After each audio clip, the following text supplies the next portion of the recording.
السلام عليكم ورحمة الله وبركاته. حياكم الله مشاهدي قناة كركوك الفضائية، وأهلا وسهلا بكم إلى حلقة جديدة من برنامج بصراحة. معي أنا عمار الصالحي. بعد أكثر من عقدين العراق بانتظار تعداده السكاني، التعداد العام للسكان الذي سيجري في العراق، والذي تسبقه الآن عمليات الترقيم والحصر من قبل الكوادر المعنية وأيضا المعلمين في جميع المحافظات العراقية وأيضا في محافظة كركوك. التعداد له فوائد كثيرة، وكان فيه بعض الملاحظات التي أشرت من قبل المعنيين والمراقبين. كل ما يخص التعداد العام للسكان وعمليات الترقيم والحصر الجارية الآن سوف أطرحها على ضيفي في الاستوديو، السيد حسان الجبوري عضو لجنة التعداد في محافظة كركوك نقيب المعلمين. حياك الله واهلا وسهلا بك ضيفا عزيزا علينا. حياك الله. وايضا المراقب للشأن السياسي السيد حسين المفرجي. حياك الله واهلا وسهلا بك ضيفا عزيزا علينا. حياك الله استاذ عمار. خليني ابدي وياك استاذ حسين وتطلعنا على نبذة تاريخية عن الإحصاء العام بشكل عام قبل لا ندخل بحيثيات وتفصيلات الموضوع. حياك الله استاذ عمار، تحيه لك ولضيفك استاذ حسان ومشاهدينك الكرام. بدايه الاحصاء موضوع او التعداد السكاني موضوع ليس يعني حديث ولكنه تاريخي. نعم. نجد يعني السومريين استخدموا هذا الموضوع، كانوا اغراض اللي استخدموها الاغراض اقتصاديه واغراض عسكريه. الاغراض الاقتصاديه كانوا منها انه يعرفون عدد التجار وعدد الاسر اللي متمكنه حتى يفرضون عليها الضرائب انذاك. والاغراض العسكريه استخدموها حتى يعني شلون احنا نقول يسوون جرد للشبان البالغين اللي قادرين على حمل السلاح اللي يشاركون بالمعارك انذاك والحروب اللي يستخدموها. بعد هذا في دولة العراق الحديث عام 1927 بعد الملكية أجري تعداد، لكنه الظروف الصعبة اللي كانت والوسائل التقليدية اللي استخدمت بهذا التعداد ألغيت نتائجه ولا محترم به. بعد 1927 في عام 1934 أجري تعداد آخر. نعم. والتعداد كان مختصر على القادرين على المشاركة في الانتخابات وعلى القادرين على حمل السلاح ايضا، اللي كان بعد تاسيس الدوله العراقيه ليس لجميع السكان فقط. لا، ليس لجميع السكان. نعم. كان الفئتين القادرين على الانتخابات الداخلين ضمن سن الانتخابات واللي نعم. قادرين على حمل السلاح بهذا. بعد هذا التعداد كان تعداد 1947. تعداد نعم. 1947 كان تعداد العراق بتقريبا 4 ملايين و800 وكسر ألف. يعني هذا التعداد اللي اتخذ البلد قاعده أساسية حتى يبدي منهجيته به. شرعوا قانون أنه لازم يجري تعداد سكاني كل 10 سنوات بالبلد. عام 1957 أجري التعداد بناء على عام 1947 اللي الحكومة العراقية انتهجت سياسة كل 10 سنوات أنه يجري تعداد للسكان. عام 1957 واللي لا يزال معتمد هو اللي بعدها عام 1965 وليس 67 اجري تعداد للسكان، وفي 77 وفي 87، واخر تعداد كان في ال 97. لكن كانت طرأت عليه بعض العيوب، منها انه المحافظات الشماليه محافظات اقليم كردستان ما اشتغلت بهذا الاقليم، وعندنا ايضا مشاكل داخليه انه كانت اكو بعض المناطق تابعه لمحافظه كركوك مثل أقضية الدوز وما شابه، هاي كلها كانت تابعة لمحافظة كركوك. هذه شابهة بعض نعم. العيوب. سوف نتطرق تواليا استاذ حسين، لكن خلينا انتقل للسيد حسان الجبوري. جنابك نقيب المعلمين في محافظة كركوك وعضو لجنة التعداد في محافظة كركوك. خليني أبدي على تكليف المعلمين بعملية الترقيم والحصر اللي قاعد تصير. شلون شفتوا العملية قبل انطلاق التعداد السكاني؟ شنو واجهتكم من مشكلات ككوادر كعضو لجنة في التعداد العام في محافظة كركوك؟ الحمد لله رب العالمين، والصلاة والسلام على سيدنا محمد وعلى آله وصحبه أجمعين. قوله تعالى: قل اعملوا فسيرى الله عملكم ورسوله والمؤمنون صدق الله العظيم. بداية أحيي فضائية كركوك لدعوتنا وإتاحة هذه الفرصة للتحدث عن التعداد السكاني وكما أتقدم بالشكر والتقدير لدولة رئيس الوزراء معالي دولة رئيس الوزراء الأستاذ محمد السوداني رئيس الوزراء العراقي، والدكتور محمد تميم وزير التخطيط نائب رئيس الوزراء، الذي بذلوا جهد كبير من أجل إنجاح التعداد العام للسكان، وإن شاء الله نتفاعل خيرا. أكيد تعد عملية التعداد العام للسكان من العمليات الضرورية لتوفير قاعدة بيانات في كل بلد، ويعتمدون بالتعداد العام للسكان أكيد على الموظفين اللي موجودين في الدولة، وأغلب الموظفين هم من إدارات المدارس من معلمين ومدرسين، كون الكوادر التربوية يشكلون الشريحة الأكبر والنسبة الأكبر في البلد. فحقيقة منذ ما يقارب شهر بدأ الاستعداد للتعداد السكاني، وبدأت تبدي مجاميع في كل قضاء وناحية في الأزقة وفي الشوارع. العمل يجري بكل انسيابية، يزورون المنازل يعني من الفروع بيت بيت، يدخلون إلى البيت. أيضا البيت يتكون كان يكون في البيت أكثر من عائلة يعني. نعم. أحد الأخوة قال أستاذ حسان دخلت البيت لقيت بيه 10 عوائل، أكو بيه 7 عوائل. يعني قد يملك المواطن العراقي منزل، وقد يكونون 3 أو 4 أخوان في منزل واحد. نعم. أو 5 منازل.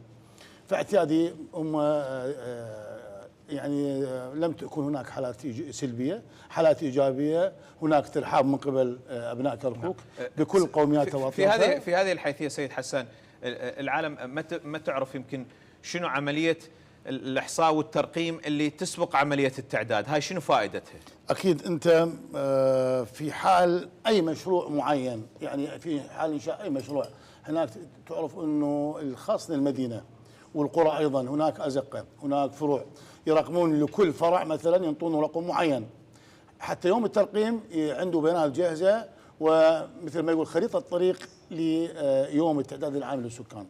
نعم. أيضا يعني خلينا نعطي فرد لمحة اقتصادية للتعداد العام للسكان. احنا مثل ما تحدث الأستاذ حسين المفرجي انه التعداد كان اخر تعداد هو كان بال 97 تمام؟ نعم. لكن ما كان بالشكل المطلوب، ما فرجعوا الى ال 77. وايضا اليوم الاعتماد يكون على تعداد ال 57. فاكيد بلد صار اكثر من 23 سنه او 26 سنه لم يكن هناك تعداد. اي بلد حضاري متطور يجب ان يكون هناك تعداد بفتره لا تقل عن 10 سنوات. لانه بالتعداد السكاني احنا نعرف يعني ماذا نحتاج. قد نحتاج لكل 1000 نسمه مثلا نحتاج كم طبيب؟ كم عدد نسمه العراق؟ كم شباب العراق؟ شقد نحتاج طلبه؟ شقد نحتاج معلمين؟ شقد نحتاج مدرسين؟ كم نحتاج من المهندسين؟ كم نحتاج من الاثاث؟ يعني اذا عندي ما يقارب كذا مليون طالب يحتاج لي كذا رحله، هل قد معلم؟ هل قد مدرس؟ هل قد بنايه مدرسه؟ واليوم احنا ما شاء الله في كركوك يعني عندنا زخم بالنسبه لاعداد الطلبه وقله المباني. المفروض انه احيانا بالنسبه يقول الموازنه الخمسينيه، الموازنه الخمسينيه هي ل5 سنوات. نعم. هي دراسه حاله البلد الاقتصاديه والاجتماعيه والطبيه لخلال 5 سنوات، وتوفير لهم كل المستلزمات العيش الرغيد، بحيث انه يعني كان يكون في قريه تحتاج الى مستوصف.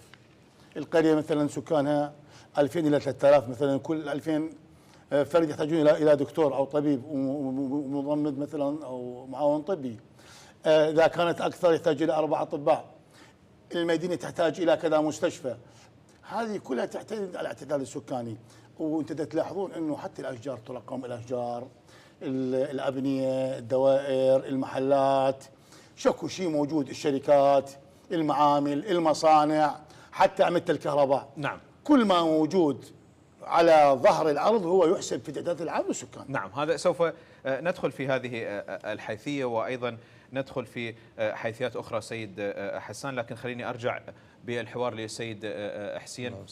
سيد حسين، بشكل عام تطرق أستاذ حسان إلى إيجابيات كثيرة للتعداد العام للسكان انعكاس على الوزارات ومؤسسات الدولة.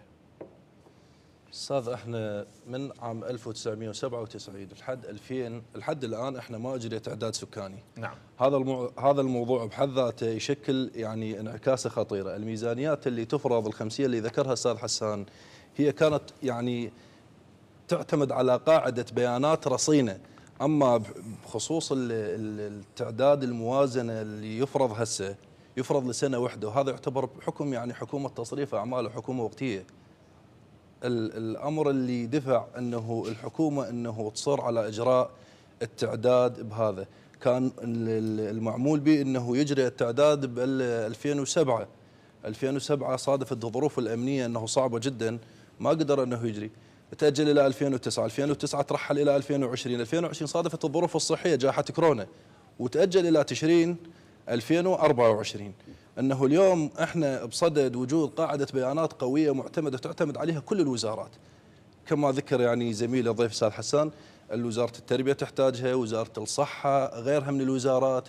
اليوم عندنا الظروف الأمنية خلقت لنا أجواء يعني تتحتم علينا أنه تكون قاعدة بيانات قوية تعتمد عليها كل الوزارات بهذا المجال. نعم، إذن هذه من الجوانب أيضا المفيدة، وأغلبية الجوانب في التعداد العام السكاني مهمة. استمارة التعداد هناك أثارت لغط أستاذ حسان. الاستمارة قسم يعني قال ما بها حق القومية، قسم قال ما بها. طيب التعداد العام للسكان ما راح يبين كل قومية ومكانتها وكل إحصاء ومكانه، لو هاي ما راح يشكل فارق؟ اكيد انه انا ايضا سمعت قبل ما تسمع انت يعني انه هناك حق للقوميه وحق نعم. للمذهب، لكن لا وجود لاي حق للمذهب او القوميه او غير. انه هي الغايه من التعداد، التعداد العام للشعب العراقي، معرفه عدد السكان، معرفه عدد الشياب، عدد الشيوخ، فارق الاعمار من عمر الى عمر، توفيرهم السكن الملائم، توفير العلاج. يعني مثلا كبار السن يشكون مثلا يحتاجون الى حبوب السكري وغير، تمام. امراض القلب المزمنه، يعني فئه عمريه من هالقد العمر هالقد عمر يكون هالقد عندنا كذا. نعم، وعلى ضوءها على ضوءها تبدي يعني مثل ما يعني انا حكيتها من قبل، انه مثلا اذا تبني اليوم بيت، مثل تبني بيت اليوم اكيد راح تبني اساس على اسس علميه متينه. نعم. ويقول لك تخلي هالقد حديد مسلح وهالقد اسمنت وتخبط رمل وحجر وهالقد بلوك. يعني لو تجي للمقاولين اليوم، المهندس المتمرس راح يحسب، تقول له انا عندي 200 متر واريد اسوي بيت هالقد غرف هالقد نوم، راح يقول لك يكلف لك هالقد مليون دينار. ليش؟ لانه حاسبه حساب دقيق، المتر المربع ياخذ هالقد. كذلك التعداد العام للسكان هو غايه يعبر عن بناء العراق لمده 10 سنوات، ما يحتاجه هذا البلد من كل الامور اللوجستية، الاقتصاديه، العلميه، البيولوجيه، الزراعيه. نقطة في هذه الحيثية استاذ حسان. عندنا كثير من المساكن العشوائية وبكل عموم العراق، هاي راح تنحسب ما تنحسب لو بس الموجودة بالتسجيل العقاري؟ خلينا نوضح هاي للناس. اكيد هي كل مكان حتى وان كان خيمه يسكن يكتب خيمه، بيت، اجار، فندق، اكو مجمع شقق مثلا، تمام. نعم. منزل، غرفه بها اكثر من عائله واحده. كل هذه التفاصيل موجوده في استمارات دقيقه. شئني شكو استفسار في بالك هو موجود في هذه الاستماره، يعني سواء كان بيت او خيمه او منزل، اجار، ملك، تجاوز، كلها تثبت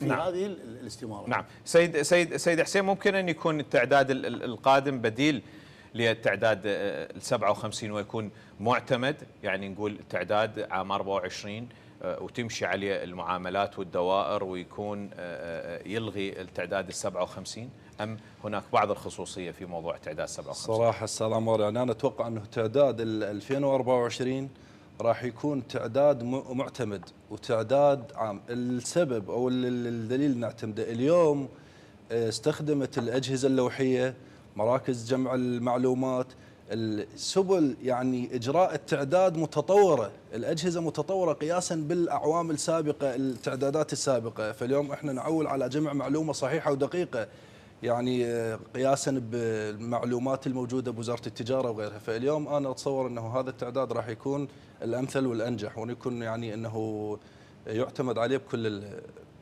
المراحل. نعم. وهو ما ينعكس حتى على الموازنه العامه في البلد وتقسيمها من ناحيه المحافظات، كون ان الموازنه العامه بالعراق ترسل المحافظات عن طريق النسب السكانية، فباعتبار أكو هناك تغيير، بعض المحافظات شهدت زيادة أكثر من باقي، فيعكس حتى على ميزانية البلد.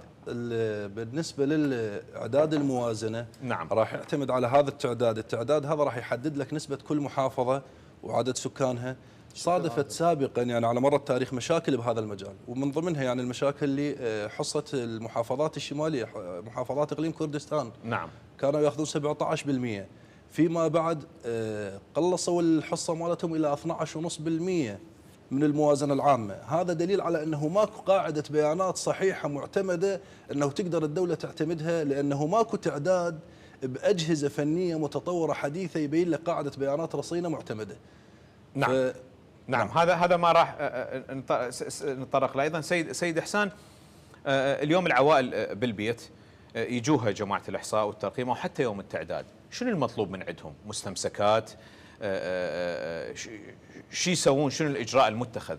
اولا انه يستوجب حضور كافه افراد العائله اللي موجودين نعم بالمنزل، وتوفير كافه الاوراق الثبوتيه اللي موجوده، بطاقه السكن، هويه الحوالي المدنيه، شكو اوراق ثبوتيه موجوده عندك راح تؤشر بالاستماره التعداد السكاني، حتى تكون انه اثبات لوجودك في هذا المكان وعندك مستمسكاتك اللي تثبت انك مواطن وتابع لمحافظه كركوك والحي الفلاني والزقاق الفلاني والمنطقه الفلانيه. نعم، فيما يخص المحافظات يعني اكو من غير محافظات جايين بكركوك، وكركوك رايحين بيها بغير محافظات، هذا وين راح يسجل؟ راح يسجل هناك سجل على للوافدين مثلا، زائر، مريض، اكو ناس بالمستشفيات يعني نعم. حتى المرضى لهم سجل خاص انه راقد بالمستشفى عمليه، انت طالع لمحافظه اخرى مثلا كانت تكون في واجب، العسكريين، الموظفين، السواق مثلا، ولو انه راح يكون هناك يعني قبلها بيوم بالتعداد السكاني تكون حظر تجوال، نعم. ليكون التعداد دقيق 100% ان شاء الله. نعم، يسجل في محافظته ام يسجل يعني شخص البطاقه الوطنيه مالته تقرا مثلا غير محافظه؟ ما دام احنا قلنا يكون حظر تجوال يوم او يومين، اكيد راح يسجل في محافظته يعني، وتكون هذه حالات نادره قليله، مثلا يجوز سائق اسعاف يروح لغير محافظه مثلا حاله اضطراريه وامور لهم استماره خاصه، وتثبت وجوده المحافظات حسب الاوراق الثبوتيه اللي موجوده عنده. نعم، وترفع البيانات للبيانات بالتالي لمركز موجود في محافظه كركوك وبالتالي الى العراق. اكيد. هي عندما تكون هناك يسمونها البطاقه المعلوماتيه او نعم. الموحده اللي هي تشمل كل العراق المفروض وحتى اقليم كردستان. هو نعم. شنو صار اللقط والغلط او في رواتب الموظفين في اقليم كردستان، واحد يقول 17% يعني نسبتهم، واحد يقول 10. لو كانت هناك احصائيه دقيقه نعم. للعراق ومن ضمن اقليم كردستان لاخذت كل محافظه استحقاقها من الموارد الموجوده بالبلاد، واخذ كل مواطن استحقاقه بدون اي غبن كان.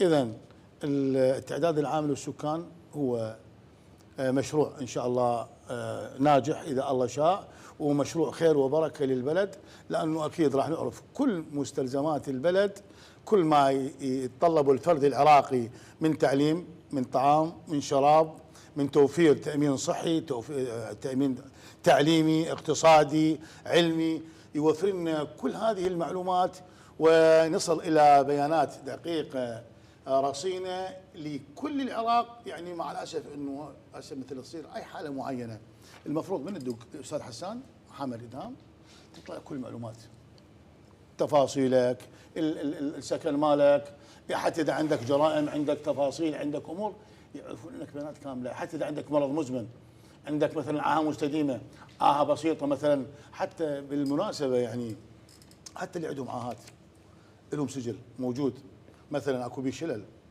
شلل الاطفال ايضا، هذا شلل مستديم مثلا دائمي وقتي منذ الولاده، من يعني امه جابته هو مثلا. اذا ليس بس فقط عدد افراد العائله، لا فقط يعني شكو شيء، اي حاله موجوده بالعائله، اي حاله مرضيه، حتى النظر الغير، اي مرض موجود في اي شخص بالعائله يذكر، سواء كان مرض بسيط وقتي او مرض دائمي. وحتى السكر وحتى الامراض اللي موجوده ايضا تذكر يعني. نعم. سيد حسين، اخفقت الحكومات السابقه باجراء التعداد العام للسكان، شنو العقبات اللي صارت قدام الحكومات السابقه ما خلتها تسوي تعداد؟ حكومه السوداني اصرت على موضوع التعداد العام للسكان، وهل تنجح به؟ استاذ ذكرنا سابقا انه من 1997 ماكو تعداد، هذه نعم. الظروف الامنيه اللي صارت من 2003 حالت دون ذلك منعت انه يجري تعداد. الحكومه السوداني وبجهود مباركه من عندها ومن الدكتور محمد تميم وزير التخطيط انه اصروا على اجراء التعداد بوقتها المحدد بتشرين، ورصدت ميزانيه، هيئه فرق ميدانيه، دخلتهم دورات تدريبيه، كل الارضيه مهيئه لاجراء التعداد. بصدد السؤال السابق اللي كان على موضوع انه الظروف الامنيه حالت الى تغيير ديموغرافي لبعض المناطق وبعض الاسر النازحه اللي دخلت هسه صار يعني سكنهم بشكل عشوائي. نعم. اليوم الترقيم هو اجراء احترازي لما قبل عمليه التعداد، راح ترجع عمليه التعداد انه اكو بيانات تدخل، البيانات هذه الكترونيه معتمده ما تقبل للخطا، يعني يوجد انه اذا دخلت بيانات خاطئه في الاستماره وارسلت الى وحده الجمع راح يصير تقاطع بالمعلومات. هذا الشغله ثاني. اضافه الى ذلك انه قانون هيئه الاحصاء رقم 32 لسنه 2023 عاقب من يدخل معلومات خاطئه ضمن الاستماره او يدلي بمعلومات خاطئه ضمن الاستماره. فلذلك يعني انا اتصور انه الاخطاء السابقه او الهمه اللي ما قدرت انه الحكومات السابقه انه تجريها اجرتها الحكومه اليوم، راح يكون هذا التعداد وهو نموذج يعني معتمد ونموذج راقي بالنسبه نعم. للمعايير. نعم. سيد حسين، في نقطه هناك بعض الحساسيه للمناطق المتنازع عليها مثل كركوك ومناطق مناطق اخرى. عمليه التعداد بشكل عام اذا ناخذ نظره سياسيه عليها ما تاثر على المناطق المتنازع عليها من حيث السكان، ام هي عمليه طبيعيه روتينيه ما راح تاثر على اي حيثيه سياسيه؟ لا استاذ، احنا هذا فاصل، يعني هو هذا التعداد بحد ذاته فاصل. اليوم التعداد راح يبين لك حجم كل مكون. نعم. احنا الدستور اقر انه العراق يتكون من قوميات ومذاهب، والسنه الكونيه جعلت كركوك اليوم، القدره الالهيه جعلت كركوك اليوم تتكون من اكراد وعرب وتركمان، ما عندنا شك بهذا، واقليات اخرى. نعم. ما عندنا مشكله. حقل القوميه ماكو حقل القوميه او المذهب، بالتالي حجم القوميات والمذاهب ما راح يكون موجود في التعداد. استاذ، هو التعداد العام راح يبرز لك يعني حجم المحافظه بالشكل الكامل، اما حجم القوميات وهذا لابد انه يعني انا برايي نعم. وبقناعتي الشخصيه من باب انه اليوم انت لازم تحدد تعداد كل قوميه وكل مذهب، يعني ما بيها شيء. هذا اليوم انت تحدد تمثيلك بالحكومه. حتى المحافظات، اكو محافظات تتالف، مثلا عندك بغداد تعدادها اكثر من 6 ملايين، عندك محافظه يجوز تعدادها مليون. هل من المعقول اني انطي مقاعد بالبرلمان وبالهيئه التشريعيه العراقيه هذه المحافظه بقدر المحافظه اللي تعدادها مليون راح تتوزع المناصب الحكوميه، المناصب السياديه بالدوله بالحكومه على اساس تعداد المحافظه. نعم. بالنسبه للكوادر التعليمية اللي قاعد تقوم بعمليه الاحصاء والترقيم، هي عندها تفريغ تنسيق مع بقيه الوزارات استاذ حسان. بشكل عام البعض يعاني، سمعنا منه المعلمين باثناء هذه العمليه على حساب تفريغ المدارس. شنو جوابك على هاي الحيثيه؟ قصدك احنا اولا انه التسجيل في التعداد العام للسكان ما كان اجباري. نعم. وقلنا انه مطلوب اعداد كبيره تصل الى 800,000 بالعراق، يعني اللي شاركوا كوادر تربويه. نعم. شاركوا بالتعداد العام للسكان، وهذه اكيد كم هائل وكبير. ايضا احنا بالمقابل عندنا مدارس وعندنا طلاب المطلوب تدريسهم. لكن هذه النقطه. نعم. بالضبط. اكيد احنا يعني اقترحنا على انه المدرسه مثلا، المدرسه حسب الملاك اللي موجود بالمدرسه ناخذ 2 أو 3 أو 4 او حسب الملاك اللي موجود، بحيث لا يؤثر على الطلاب، يكون فائض عن الحاجه او يكون بديل، هناك معلم بديل لزميله، ويفرق للتعداد العام للسكان، لانه حقيقه عمليه متعبه وعمليه طويله وعمليه يراد لها امور كثيره لوجستيه، ويراد لها ايضا سياره، ويراد لها تعب. ومطاوله بالعمل، لانه درابين وفروع وازقه، وهي اكيد مسؤوليه وعمليات ترقيم يعد ايضا علميه. هم دخلوا دورات، اغلبهم دخلوا دورات، وايضا احنا بطور ادخال دورات لكوادر تربويه اخرى. نعم. فيما يخص التعداد السكاني اللي راح يصير، سيد حسان، تعرف جنابك احنا صار لنا سنين طويله ما عندنا تعداد للسكان، فهل كوادرنا قادره ام هناك مشاركه من قبل قد تكون منظمات دوليه مثل ما نشهدها بالانتخابات، من تصير انتخابات عامه فنشارك اكو منظمات دوليه، اكو رقابه، هذا الشيء اكو تعاون من قبل منظمات اخرى، منظمات دوليه، رقابه، ام الموضوع في كل محافظه عراقي بحت ماكو تنسيق وهذه الصوره؟ اكيد، وانه كل عمليه تعداد سكاني، عمليه انتخابات تخضع للرقابه، يعني اكيد هذا 100% انه هناك نعم. لازم تكون هناك منظمات دوليه تشرف او تراقب عن بعد، منظمات مجتمع مدني تراقب هذا العمل اللي صار له اكثر من الحدث الكبير، اكثر من ما يقارب 26 سنه مو تمام؟ نعم. من هناك عندنا من 97 وهسه يعني بال 2024، فصار اكثر من 26 سنه لم يكن هناك تعداد. اكيد انه هذا فرد حدث جديد على مستوى العراق، انه العراق يخضع الى تعداد عام للسكان بكل قومياته واطيافه، ومثل ما تحدثت انه الحمد لله انه انا مسرور انه ما موجود بحق القوميه او مذهبيه، لانه راح يستغلون اخواننا السياسيين، راح يقول انا قوميتي الكذا، وكل واحد راح يقول انا اكثر من القوميه الفلانيه، ويصير بها امور اخرى. المفروض المناصب والمكاسب تكون عن طريق الكفاءه. اليوم انا من ارشح مدير عام تربيه او محافظ او اي مدير قسم في كركوك، المفروض يكون عن طريق الكفاءه، ما يكون لتابع حزب معين لان الحزب المعين قوي. اكيد هذه طبعا هي نقطه ايجابيه كشيء وطني وعام. اما من تيجي للجوانب الاخرى الضيقه، يعني يقول لك احنا كمكون عربي او كردي او تركمان نريد نشوف حجمنا ايش قد في كركوك، وعلى ضوء هذا الحجم او التعداد انا يكون هناك عندي استحقاقات انتخابيه واستحقاقات اخرى. نعم، هذا اللي اشار الى استاذ حسان الجبوري سيد حسين. حقل القوميه قد يكون من الجوانب الفنيه مثل ما ذكر، طبيعي الامور ماكو حق القوميه، هذا رايي الشخصي يعني، او راي الشخصي. من ناحيه اخرى الجانب السياسي، كل مكون معرفه، يعني احنا لو نرجع احنا على التعداد مال 97 وبقيه التعدادات، اكو كل قوميه حجمها والمذهب، بالتالي يقول لك انا مسوي تعداد وراح اعرف ايش قد عندي شباب، ايش قد عندي نساء، ايش قد عندي شياب، ايش قد محتاج كل شيء. ايضا ما دام انا مسوي هاي العمليه فبالتالي اعرف ايضا حجم كل قوميه وكل مكون. ام ان الظرف الحالي سوف يثير مشاكل اذا فلان قوميه عرفت هي حجمها هالقد وفلان قوميه اكثر من عندها وفلان مذهب، وراح ندخل احنا في سجالات سياسيه في غنى عنها. استاذ العزيز، يعني احنا كما ذكرنا الدستور ذكر انه المجتمع يتالف من قوميات ومذاهب. نعم. تمام.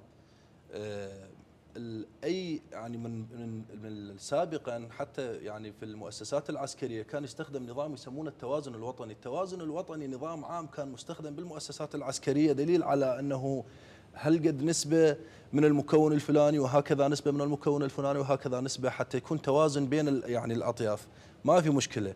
اليوم بكركوك يعني تحديدا محافظتنا لو كان يعني حقل القوميه موجود ماكو ضرر. وين الضرر موجود بالموضوع؟ الضرر انه انت اليوم اذا مثلا المكون العربي او المكون الكردي او التركماني عرفت تعداده بكذا نسمه، ماكو مشكله. بالعكس احنا سابقا يعني صار عندنا عده مشاكل ومشاكل سياسيه، واليوم احنا نظامنا مو رئاسي، نظامنا برلماني تعددي يعتمد على عدد المقاعد. فانت اليوم مثلا المكون العربي راح يقول لك اني مثلا تعدادي كذا شخص. التشكيك سيد حسين، احنا دائما حتى من نشوف تطلع نتائج الانتخابات، طلعت نتائج الانتخابات فلان كتله تقول لا انا تعرضت للظلم للغبن، طيب طلعت النتائج وطلعت فلان قوميه على حساب فلان مذهب وفلان مذهب اكثر من فلان مذهب، الثقه اليوم ماكو بالنتائج، فيقول لك احتمال اكو عمليه استغلوها البعض في اعطاء قوميه اكثر من قوميه اخرى، عنصر الثقه. بالتاكيد استاذ عمار، هو هذا الكلام اللي داري يعني اقوله واشير اليه. انه اليوم اني تعدادي كذا نسمه استحقاقي هالقد بالحكم، تبقى نسبه انه المشاركه بالانتخابات وغيرها. هذا المبدا مبدا معمول به باغلب الدول، يعني ما بها شيء اليوم اني من اعرف انه حجمي كذا وتعدادي كذا، يعني موضوع جدا طبيعي وموضوع معمول به، موضوع دارج يحل كثير من الازمات، يحل كثير من المشاكل. نعم. سيد حسان، في كل محافظة يسجل الشخص. أنا إذا رايح خطار لبغداد وبقيت 3 أيام ببغداد وصادف الإحصاء، أنا راح أسجل على بغداد لو أسجل أني كركوك وجاي خطار؟ اكيد لا يسجل، مو عنده مستمسكاته الاصليه الثبوتيه، واكيد انت سجل نفوسك وين كركوك وهويتك كركوك، تسجل على كركوك، لكن انت تكون ضيف او شيء، هذا يعني يكون شيء طارئ، يعني نعم. يصير هذا خارج الاراده مثلا. زين. يعتمد بطاقة السكن. إذا بطاقة السكن أنا من غير محافظة وعندي بطاقة سكن كركوك، سكنك في كركوك تسجل كركوك، يسجل على كركوك. انت بطاقه سكنك وسكنك بيتك، هل تملك بيت؟ نعم. اجار، ملك. نعم. يعني شنو نوع السكن مالك، ويسجل ايضا، كل يكتب حسب الاستماره موجود به، شنو نوع السكن مالك، هل هو ملك صرف، هل نعم. هو ايجار، هل هو سكن مشترك، هل هو في مجمع شقق سكنيه مثلا.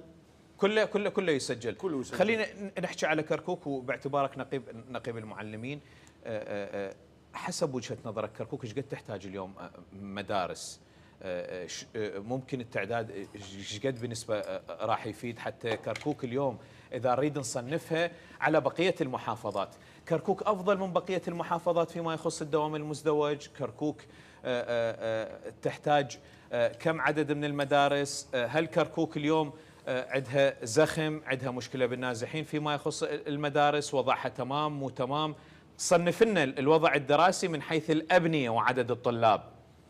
فيما يخص الواقع الدراسي في محافظه كركوك، الكل يعلم ان هناك دراسه عربيه، نعم، ودراسه كرديه، ودراسه تركمانيه، ودراسه اشوريه، نعم، اضافه الى بقيه المكونات الاخرى، لكن هذه الاربع دراسات موجوده واقع حال، وكل دراسه ماخذ حيز من الابنيه المدرسيه، من المساحات الواسعه. يعني احنا موجود هسه اليوم عندنا دوام ثلاثي وعندنا دوام ثنائي. اليوم احنا كان قبل كم يوم اجتماع مع سيد محافظ كركوك ونائبه والمعاونين ولجنه من وزاره التربيه، والحمد لله انه استطعنا انه مشروع جديد انه يكون هناك اكثر من 16 يمكن 18 مدرسه تكون بالطرق العلميه الصحيحه اللي هي معترف بها دوليا، شلون مثلا مدرسه شاق، المدرسه الايطاليه، المدرسه الامريكيه، يعني تكون هناك مدارس في كركوك معتمده دوليا، ويتعلمون اللغه الانجليزيه من الصف الاول الى الصف الرابع، هذه كمرحله اولى، وبعدين من الرابع الى الصف الاول متوسط على شكل مرحلتين، وتوزعت من محافظه الزاب يمكن اكو مدرسه، قضاء الحوجه مدرسه، وتوزعت في قضاء داقوق وداخل محافظه كركوك وازقه ومناطق كركوك 18 مدرسه. اليوم احنا بحاجه الى ما يقارب 500 مدرسه بناء حديث لاستيعاب الطلبه اللي موجودين عندنا في محافظه كركوك بكل الدراسات العربيه والكرديه والتركمانيه. اليوم الدراسه العربيه حقيقه تعاني من اهمال، او بالاخص انه هناك مثلا عندنا في مدرسه اكثر من 2000 طالب او 1500 طالب، عدد الصفوف ما تتجاوز ال 10 او 15 صف، بينما اكو مثلا مدارس تركمانيه او كرديه طلبتها اقل. تشوف دائما الطلبه القليلين يلقون اكيد بناء مرتب وجاهز، ماكو زخم بالصفوف، متوفر لهم الوسائل التعليميه، متوفر لهم المدرسين والملاك.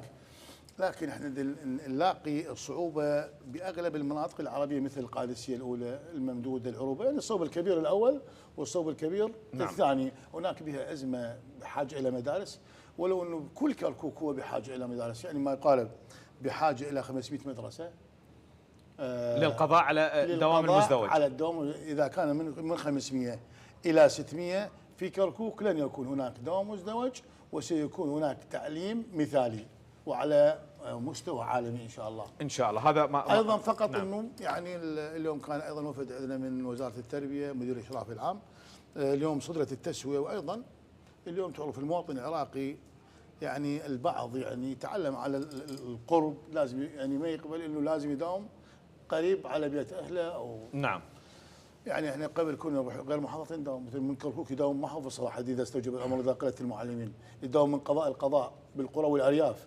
اليوم من تنقل القريه يروح يتوسط ويجيب الامه كلها حتى يرجع للمدينه. زين اذا الكل يريدون بالمدينه من يخدم بالقرى والارياف والاطراف؟ يعني اكو هسه عليهم مدرسه بها 50 ومدرسه بها 10 مثلا. نعم، اذا يعني اكو تسويه موجود تسويه، واليوم صدرت اوامر التسويه نعم. خليني انتقل لي في سؤال اخير سيد حسين.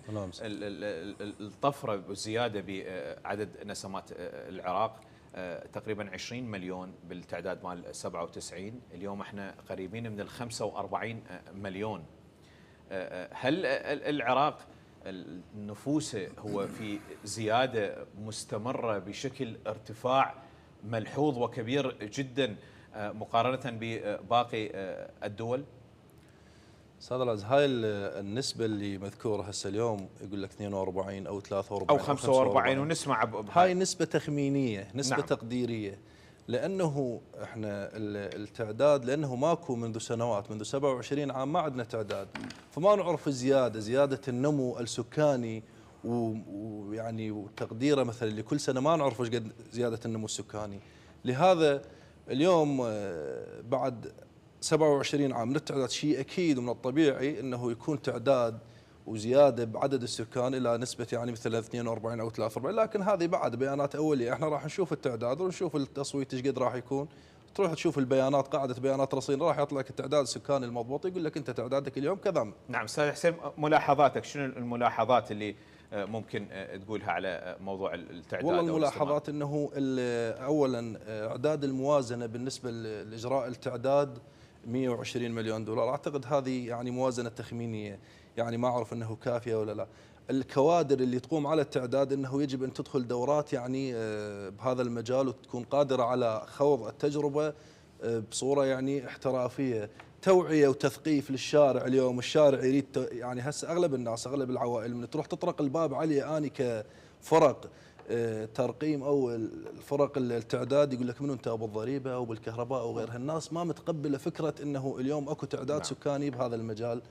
وبالنسبه اكو بعد ملاحظه انه ملف السكن العشوائي والنازحين والمهجرين هذا راح يخلق لنا بعض المشاكل، يعني احنا نطلب انه الحكومه تلتفت هاي الالتفات لهذا الموضوع وتشتغل عليه، لان غلق ملف النازحين موضوع يعني مهم جدا بالنسبه لاجراء تعداد سكاني بصوره صحيحه ومناسبه. نعم، متفائل بنجاح التعداد السكاني في العراق؟ جدا متفائل، لان الوسائل اللي مستخدمه بهذا التعداد انه راح تكون وسائل حديثه، وسائل الكترونيه، اكو فكره تقاطع المعلومات، اذا اكو معلومه خاطئه انه راح يتحاسب عليها الشخص، والفرق اللي دخلت مدربه ودخلت مشتغله على هذا الاساس.